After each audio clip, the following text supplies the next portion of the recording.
Hello CSR Nation, we are here in the center of Dubrovnik with Croatian star Jerko Leko. Hi. You are on vacation here, yeah? Yes, I'm on vacation. I'm going tomorrow to Zagreb, and then I'm starting preparation with a new club I signed for Bucaspor in Turkish Super League, so I'm no longer in Monaco. No longer in Monaco, going to the Turkish league. Yeah. Congratulations. Thank you. So you're getting ready for that. Are you watching the World Cup?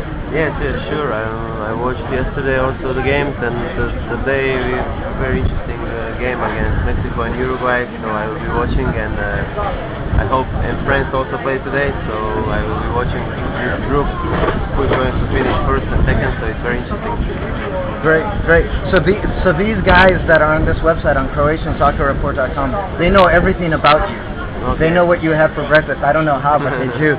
Would you like to send? They're called Prva Generacija. Yeah. Would you like to send them a pozdrav? Yeah, well, I'll say hello to Prva Generacija and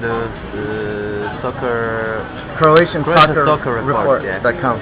Right on, guys. With Jerko Leko in the center of Dubrovnik, signing off for Croatian Soccer Report. See you guys. Bye.